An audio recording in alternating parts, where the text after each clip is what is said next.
común el Estadio Nacional, el Hospital Edgardo Rebagliati, las grandes unidades escolares Melitón Carvajal o Bartolomé Herrera en Lima, o Inca Garcilaso de la Vega y Clorinda Mato de Túrner en el Cusco. Lo que tienen en común es que todas estas grandes obras públicas se llevaron a cabo durante el gobierno de Manuel Odría, conocido como el Ochenio. ¿Por qué? Porque duró 8 años. El día de hoy vamos a hablar de la vida y obra de Manuel Odría.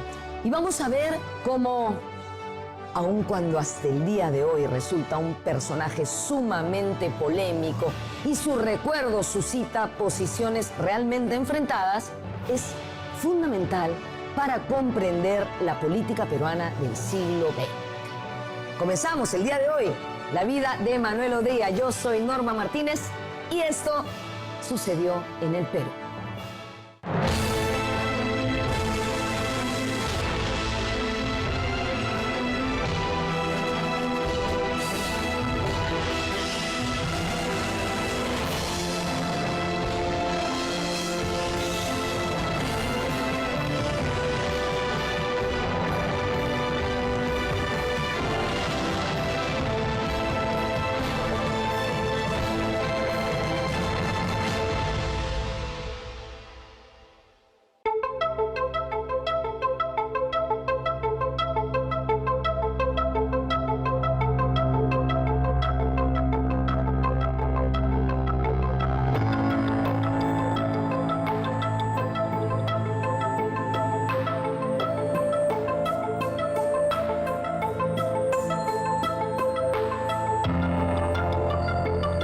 El gobierno de Odría comienza por un golpe de Estado.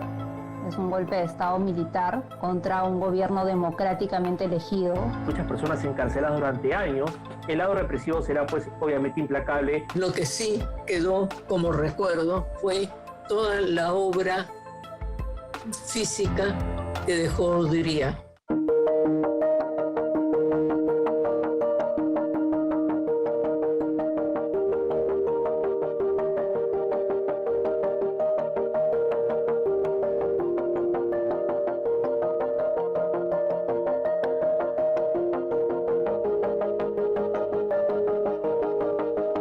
Manuel Odría fue un militar sobresaliente.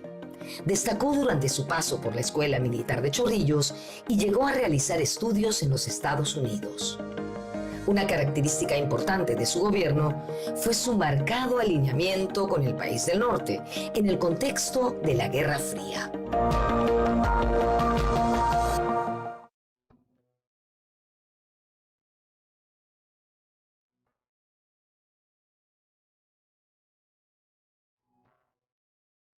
Manuel Arturo Odría Moretti nació en Tarma, en el departamento de Junín, el 26 de noviembre de 1897. Su abuelo paterno también fue militar y participó en el combate del 2 de mayo en 1866. Al terminar la secundaria, viajó a Lima para postular a la Escuela Militar de Chorrillos, donde ingresó en 1914 y se graduó como espada de honor.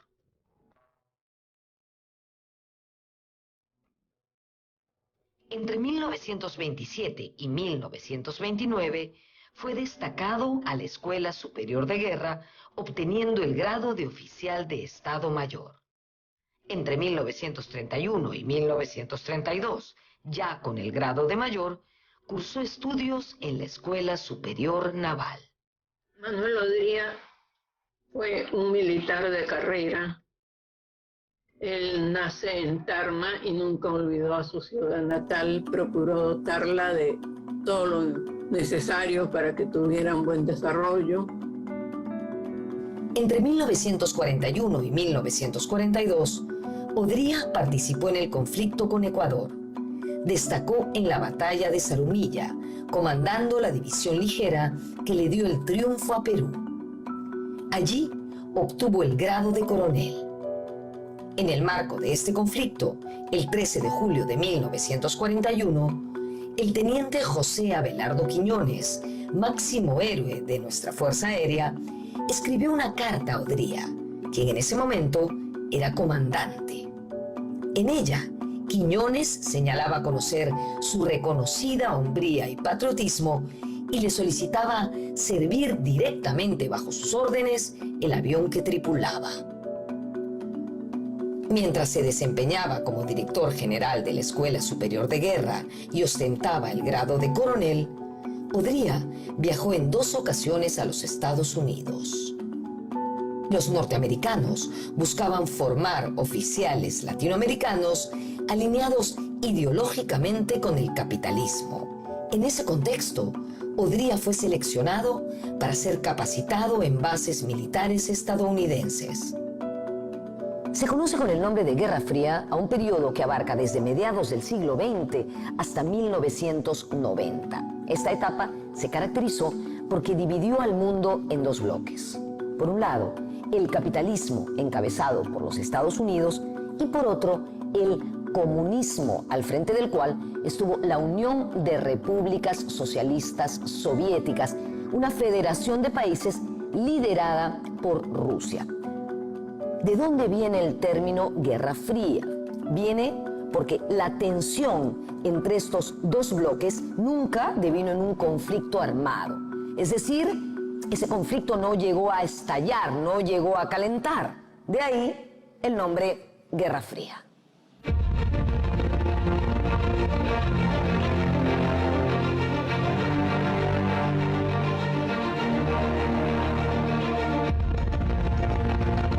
Odría además fue uno de los militares, diríamos, de élite que tuvo una formación también en Estados Unidos, donde Estados Unidos desde incluso antes de la Guerra Fría va a interesarse mucho por la formación de grupos antisubversivos en toda América Latina y reunía en las escuelas norteamericanas a militares latinoamericanos de diferentes países. En 1946, Odría fue ascendido a general de brigada y nombrado jefe de Estado Mayor del Ejército. En este contexto, se produjo su ingreso a la política durante el gobierno de José Luis Bustamante y Rivero, cuando fue elegido miembro del gabinete ministerial. Bustamante había sido elegido presidente en las elecciones de 1945, con el respaldo de independientes y apristas. Sin embargo, los 3 años que duró su gobierno destacaron por un clima de inestabilidad en torno a la división entre apristas y antiapristas, que no solo se expresó en el gobierno, sino también en toda la sociedad. El APRA había copado instituciones, había logrado tratar de imponer su agenda, y esto había generado una polarización que había desembocado en violencia. La relación entre Bustamante y el APRA fue tensa desde el principio. El APRA buscaba tener la misma fuerza que tenía en el Congreso en el Ejecutivo, aun cuando, de hecho, existían 3 ministros apristas en el gabinete de Bustamante. Así como hoy hay varios enfrentamientos entre el Ejecutivo y el Legislativo, esta misma dinámica era el pan de cada día durante el gobierno de Bustamante y Rivero. Los apristas buscaban imponer sus programas desde el Legislativo, desde el Congreso. Y en este contexto, en enero de 1947, se produce el asesinato del director del diario La Prensa, Francisco Graña, presuntamente cometido por un aprista. Para investigar el crimen, Bustamante retiró del gabinete a estos 3 ministros apristas y convocó a nuevos ministros, entre los cuales estuvo Manuel Odría, a cargo de la cartera de Gobierno y Policía. Cuando en 1947 es asesinado el director del diario La Prensa, Francisco Graña, y el presidente Bustamante en ese momento recompone su gabinete y nombra a Odría como ministro de Gobierno. Y ya durante esa gestión ministerial, Odría va a mostrar, ¿no?, ser uno de los militares, si se quiere, más antiapristas.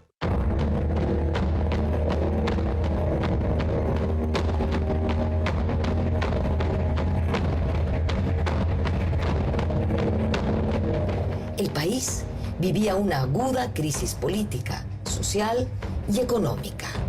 El 3 de octubre de 1948, un grupo de dirigentes de rango medio del APRA se rebelaron en el Callao. En el levantamiento estuvieron comprometidos algunos sectores de la Marina y del Ejército. Todo ello creó las condiciones perfectas para la intervención de las Fuerzas Armadas. El 3 de octubre de 1948,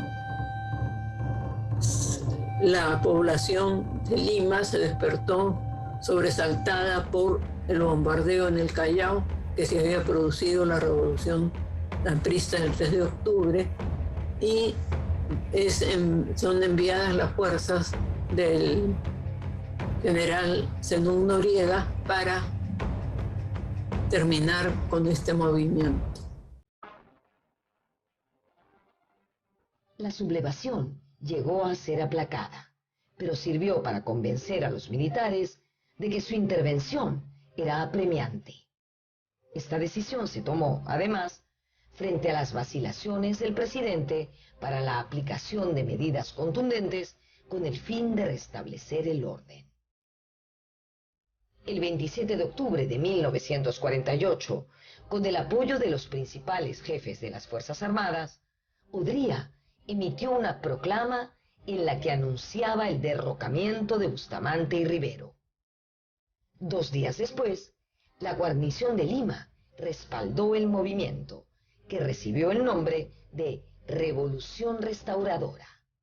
Bustamante salió de Palacio rumbo al exilio. Fue ahí cuando el poeta Martín Adán dijo la célebre frase: «Hemos vuelto a la normalidad».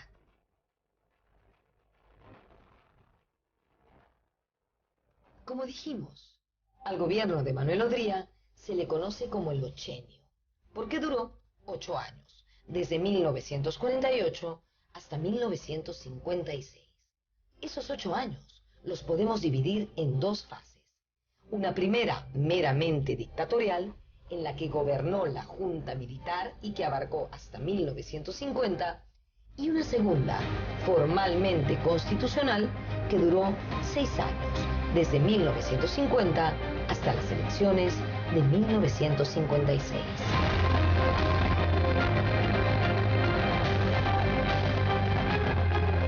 Al regresar, veremos el papel represivo del ochenio y del ministro del Interior, Esparza Sañartu.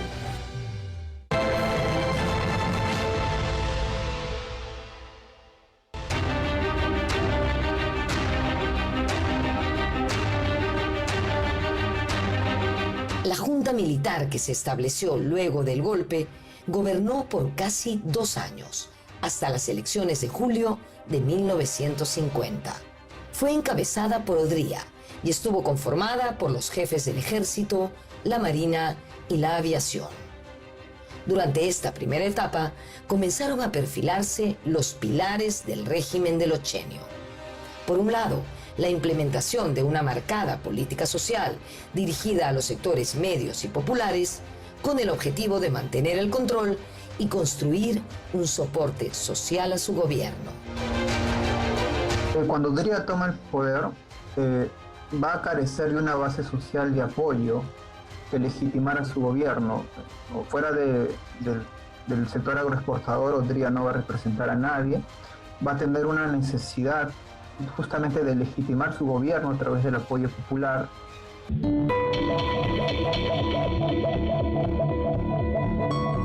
Ya se inician con más fuerza las migraciones del interior del país hacia la capital y hay una mayor demanda de estos sectores, de las clases medias, de los sectores populares, y el régimen Odría debe hacer frente a esta situación. Por eso que el tema del asistencialismo, el tema de aplicar una serie de medidas de carácter populista también va a ser una característica central de su régimen.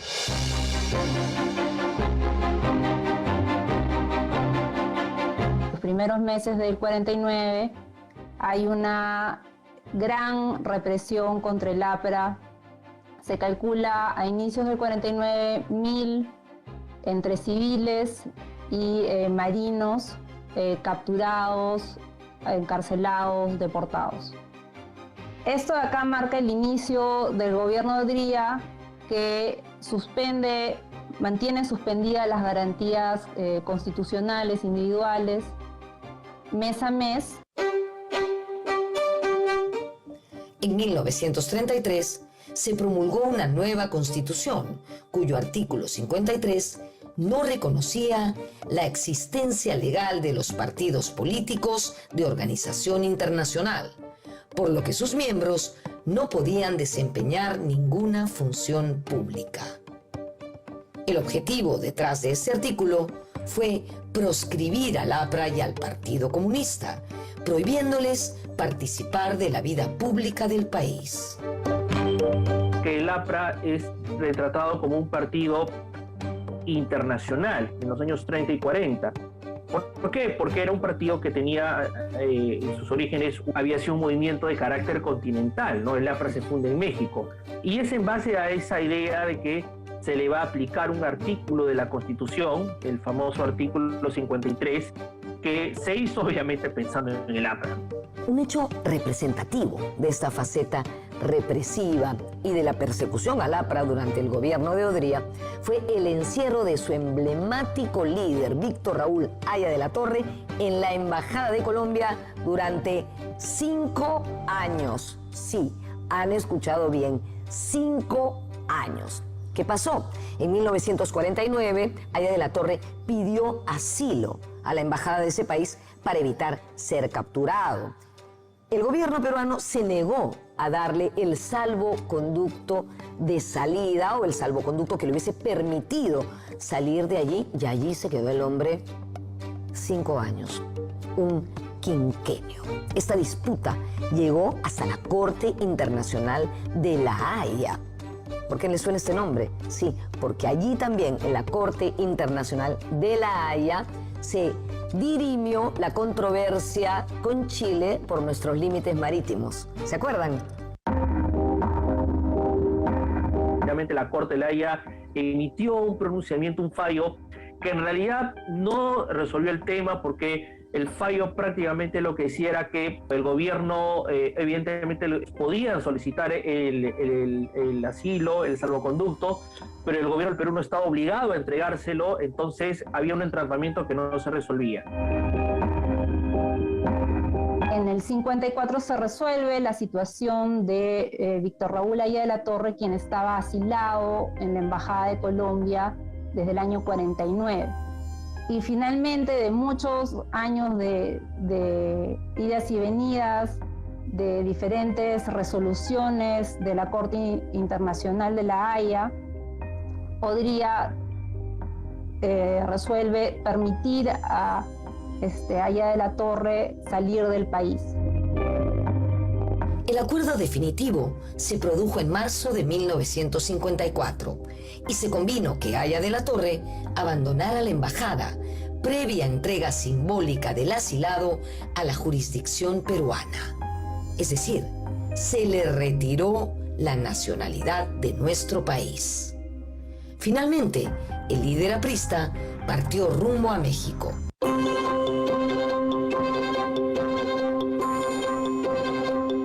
Otra acción simbólica de la política represiva del régimen de Odría, implementada tempranamente, fue la Ley de Seguridad Interior, emitida en julio de 1949.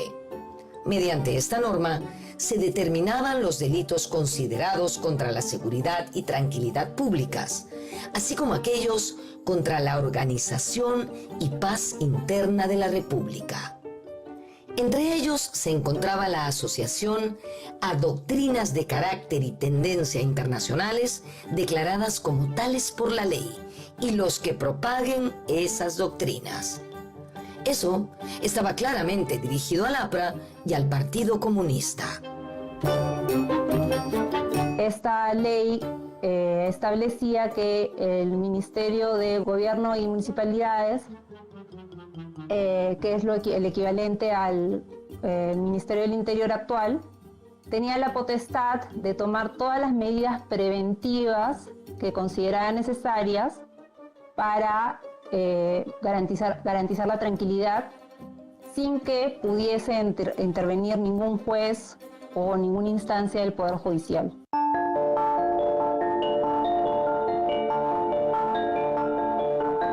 Y hay una ley que evidentemente le permitía al gobierno detener, encarcelar, deportar a personas sin mayor proceso judicial y además inclusive negándole los recursos de habeas corpus ante prisiones preventivas, que finalmente eran prisiones que podían durar muchos años. Esta ley, que es una ley pues, de excepción, ¿no? Rigió durante casi todo el gobierno de Odría, hasta el final, hasta el año 56. Y, de hecho, un personaje que encarnó esa política del garrote durante el odrismo fue el director general de gobierno y municipalidades durante gran parte del ochenio, hombre de confianza de Odría.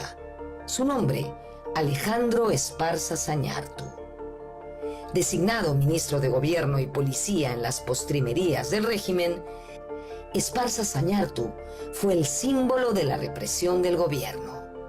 Su prominencia fue tal que inspiró la creación de un personaje de conversación en la catedral. Se llamaba Cayo Bermúdez o Cayo Mierda. Quien va a encarnar este aparato represivo será el director de gobierno, Alejandro Esparza Zañartu, un personaje que para algunos va a ser el poder real, ¿no?, del gobierno de Odría, el hombre que era diríamos el que era el cerebro en todo el aparato represivo, ¿no?, contra políticos, dirigentes gremiales, sindicales, estudiantes, en fin.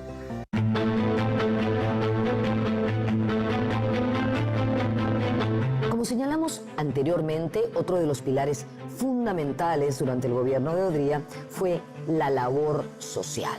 De hecho, sus lemas fueron hechos, no palabras, y salud, educación y trabajo. Efectivamente, se hizo muchísima obra material y también se invirtió mucho en salud y educación.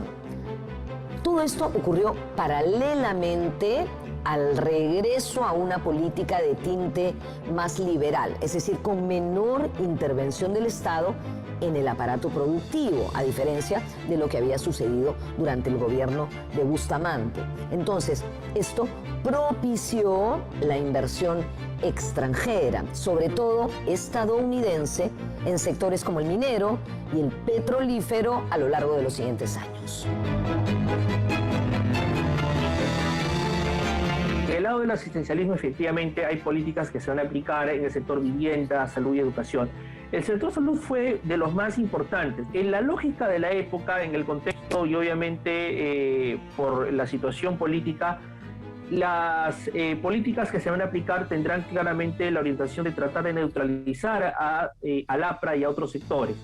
Sobre todo por el contexto que estamos viviendo de migraciones, de una cada vez mayor población en Lima, que demanda salud, como demanda vivienda y educación.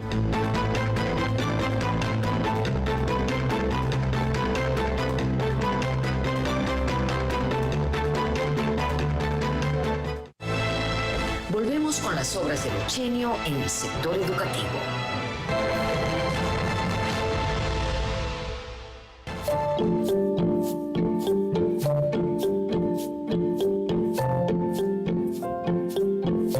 Uno de los grandes legados de Odría fue su labor en educación. Las grandes unidades escolares, cuya arquitectura se asemejaba a la de los cuarteles militares, son un emblema de ese periodo. Hasta hace algunos años podíamos verlas, pero durante el segundo gobierno de Alan García se hizo una remodelación de muchas de esas unidades escolares. En general, Odría y quien fue su ministro de Educación durante varios años, el coronel Juan Mendoza Rodríguez, mostraron un interés por convertir a la política educativa en una de las caras del régimen. La educación fue uno de los pilares del gobierno de Odría para los años 50 La educación era una demanda popular, cosa que no era así a inicios del siglo. Había muchos ciudadanos que estaban demandando escuelas, planteles, y era un problema que venía pesando mucho a los anteriores gobiernos. Odría justamente se va a enfocar en atender esta política, estas necesidades educativas. El interés por la educación durante el odrismo se evidenció desde muy temprano. En diciembre de 1948, la Junta Militar creó el Fondo de Educación Nacional, destinado precisamente a construcciones escolares en la República. Con los ingresos de ese fondo, se construyeron las grandes unidades escolares que llegaron a albergar hasta 10.000 alumnos repartidos en 3 turnos. El tema de los planteles escolares era una necesidad muy urgente, era un problema que no se había resuelto de manera consistente, y Odría, el gobierno de Odría pues va a asegurarse los medios para enfrentar este problema de manera significativa. Las grandes unidades escolares, que no solamente eran espacios inmensos, sino que eran espacios en los cuales se aprovechaba mejor los recursos educativos, como maestros, como laboratorios, como administrativos, ¿no? A principios de 1950, la Junta Militar aprobó el Plan de Educación Nacional. Este plan ofrecía un diagnóstico del panorama educativo nacional, contemplando los distintos niveles educativos y elaborando un conjunto de soluciones. En los que se da cuenta que los principales problemas en educación son la falta de planteles, el gasto enorme que se hacía alquilando casas viviendas para convertirlas en escuelas o colegios. También se va a ver que hay una gran deserción escolar. De cada 100 escolares que empezaban la primaria, 20 la terminaban, por ejemplo, en Lima, y en provincia esto era un poco más dramático. También la falta de la preparación de los maestros, de los materiales en mobiliarios escolares, ¿no? Y también la mala organización educativa.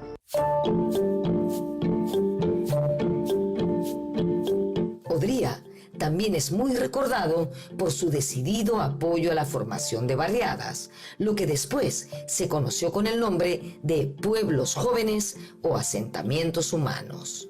Ese fue otro de los aspectos clave de su estrategia dirigida a la construcción de una base de apoyo y a desmontar el peligro de desórdenes sociales.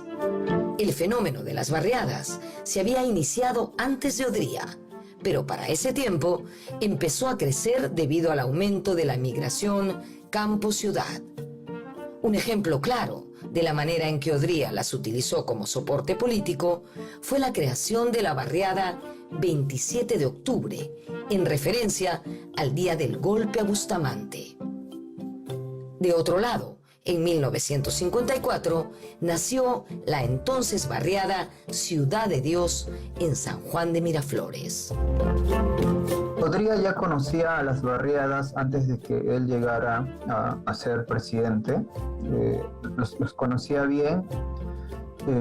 Las barriadas tenían todo un estigma para los años 50, se decían que eran lugares peligrosos, lugares donde la gente no trabajaba, en fin, toda una serie de mitos, pero Odría las conocía bien, ¿no? Y Odría vio en las barriadas, pues, a un sector de la población significativo que podría servirle de base social, de apoyo, ¿no?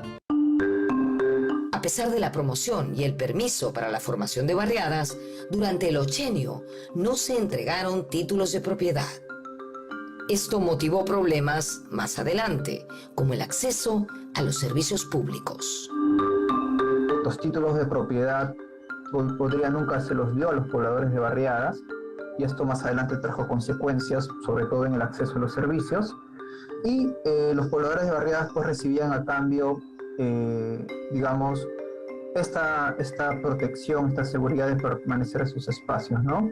Entonces va a haber una relación de conveniencia, de clientelismo. Un personaje importantísimo en la vida privada del presidente Manuel Odría, pero también en la vida pública de todo el Perú, fue su esposa, la arequipeña María Delgado de Odría.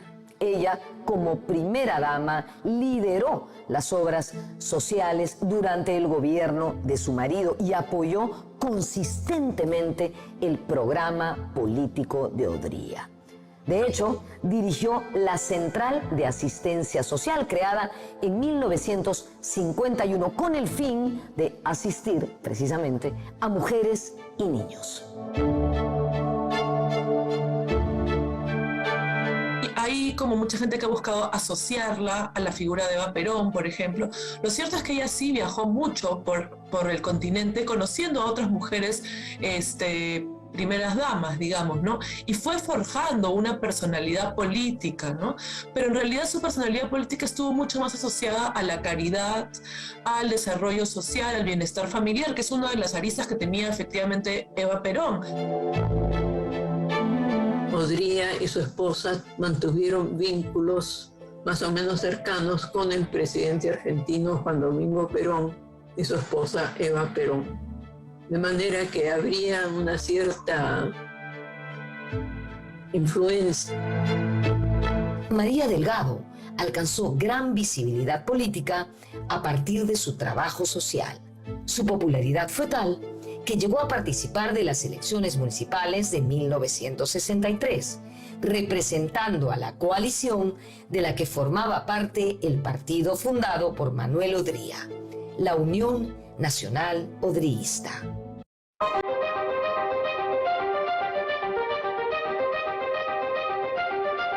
A finales del Ochenio, Odría hizo realidad un derecho que había sido largamente postergado, el reconocimiento de la ciudadanía femenina, es decir, el derecho de las mujeres a votar y a ser elegidas en cargos públicos.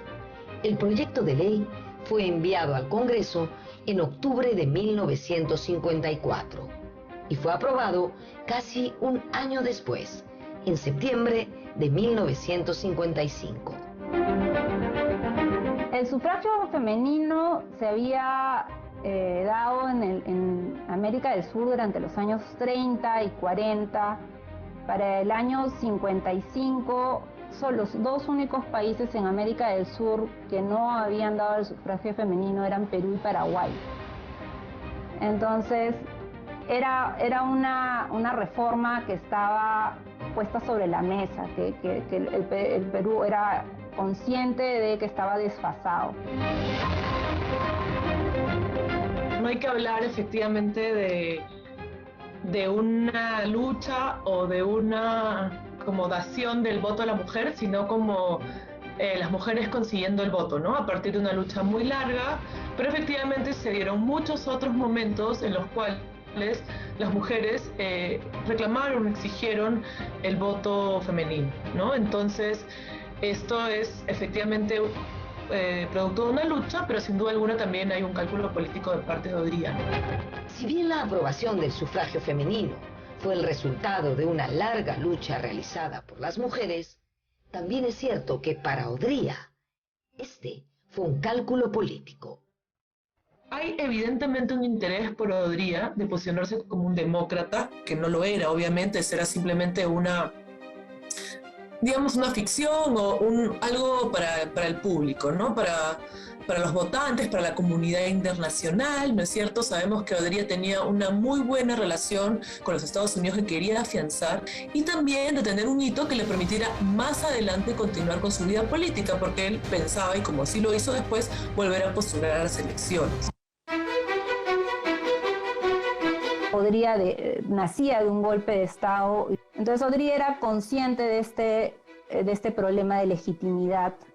Odría ve una oportunidad en la dación del sufragio femenino, una oportunidad para tomar un cariz democrático. Como hemos dicho, el gobierno de Odría tuvo dos fases. Hasta 1950 hubo una dictadura presidida por la Junta Militar.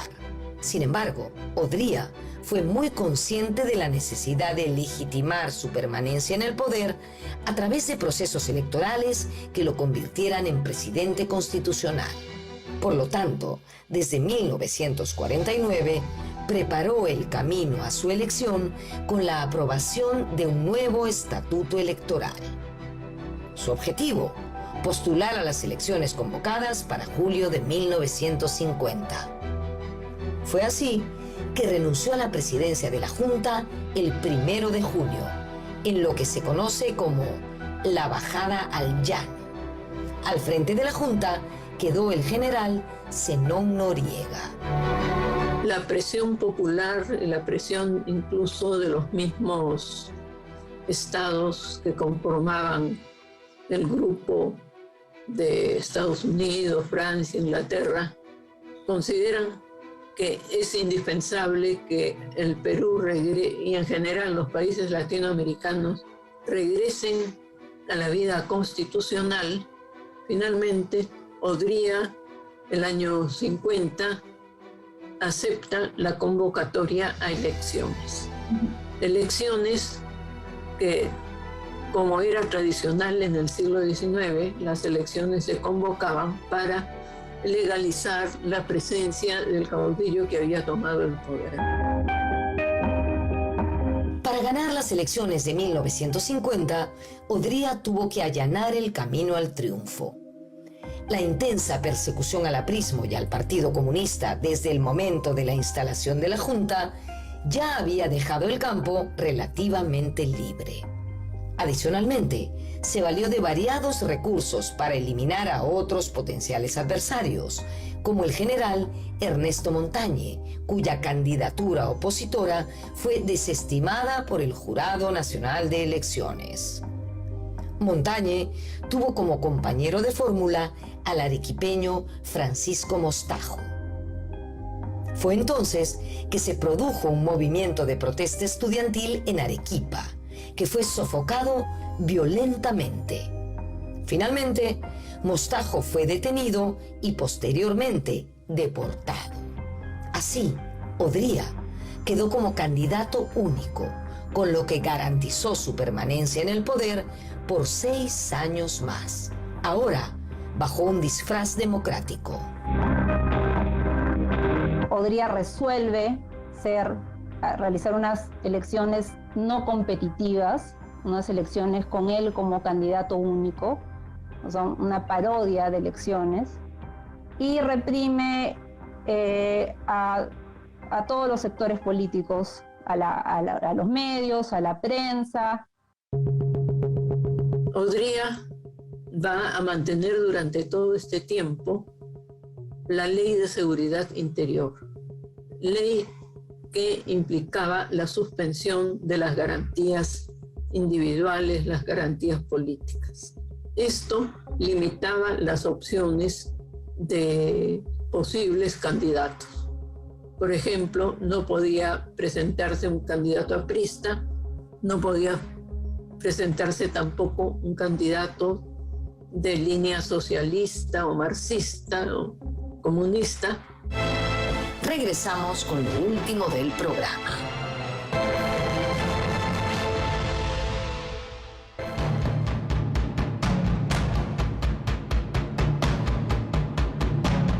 Según la Constitución de 1933, que estaba vigente durante el ochenio, el periodo presidencial duraba 6 años. Por eso, conforme se acercaba el final de su mandato, comenzó a articularse una oposición civil, con el fin de presionar al gobierno para la celebración de elecciones competitivas. En 1955 comienza a dar signos de que quiere hacer nuevas elecciones no competitivas, unas nuevas elecciones de candidato único. Se trasluce la posibilidad de que él fuera este candidato, aunque no lo llega a hacer explícito, o alguien allegado a él. Pero lo que queda muy claro es que no estaba dispuesto a tener unas elecciones libres y competitivas. Pedro Beltrán fue un destacado periodista, economista y político peruano, exponente de la oligarquía terrateniente, además de director del diario La Prensa. Inicialmente, Beltrán había apoyado el golpe de Odría.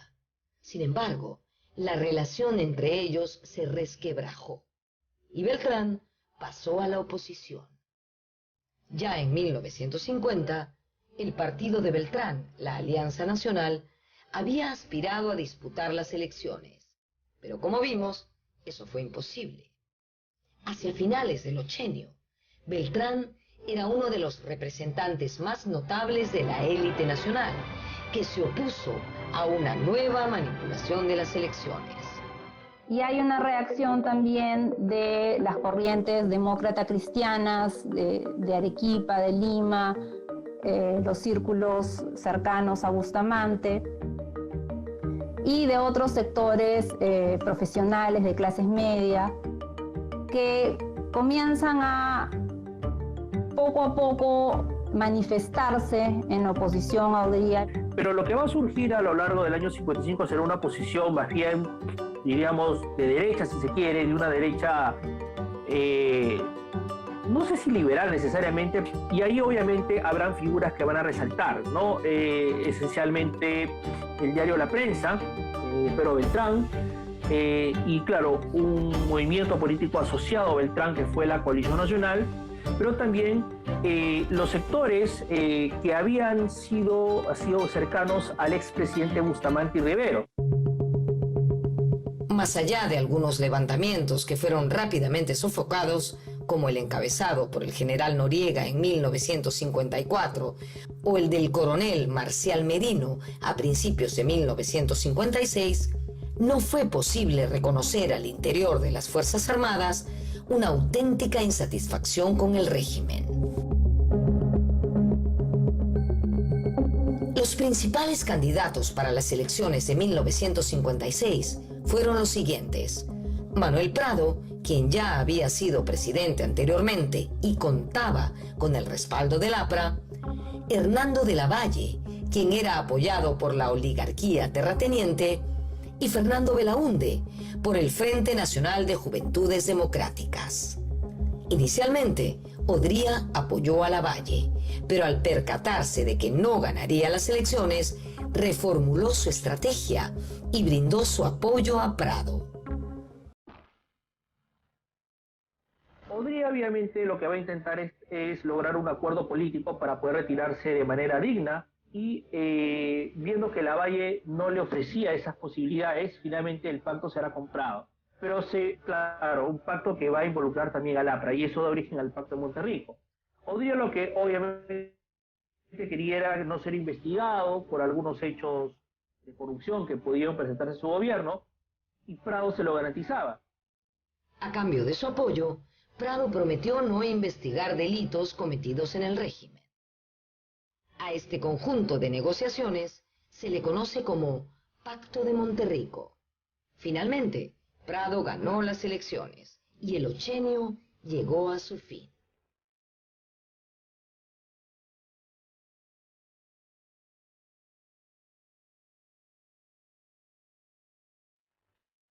Concluido su mandato, Odría volvió a postular para ser presidente en las elecciones de 1962 y 1963, al frente de la Unión Nacional Odrillista, UNO. La UNO fue un partido creado en 1961 que careció de un programa ideológico sólido y cuya actividad política giraba en torno a la figura de Odría. El paralelo con el fujimorismo podría ser bastante claro. Odría compitió en 1962 y 1963 contra dos personajes prominentes de la historia política de nuestro país durante el siglo XX, Víctor Raúl Haya de la Torre y Fernando Belaúnde Terry.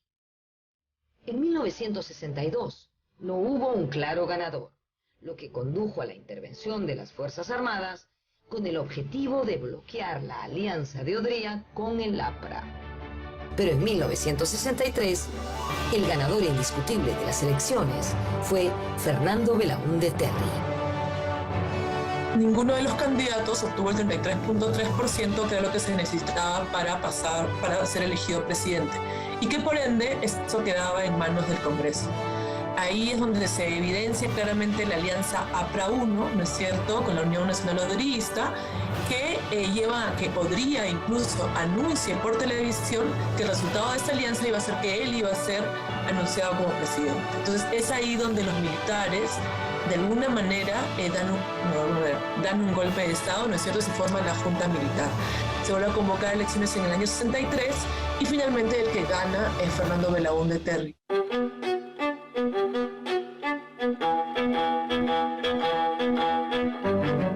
Su derrota en las elecciones de 1963 significó para Odría el final de su carrera política. Aquejado por algunos padecimientos físicos, decidió retirarse de manera definitiva. 11 años más tarde, Manuel Odría Amoretti falleció en Lima el 18 de febrero de 1974. Sus restos se encuentran en la Iglesia Catedral de Tarma. En su honor, el 26 de noviembre, día de su nacimiento, la ciudad de Tarma celebra el Día de la Gratitud. Manuel Odría, qué duda cabe, fue una figura política importante en el Perú del siglo XX, cuya memoria se erige en elementos aparentemente contradictorios.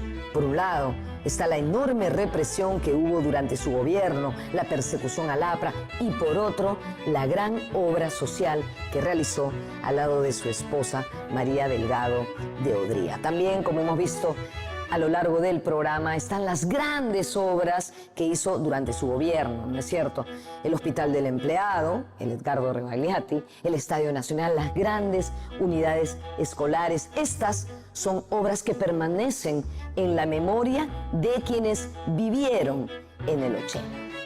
Sin duda, un líder bastante controvertido, el señor Manuel Odría, pero ¿qué líder no lo es? Nos vemos en la próxima.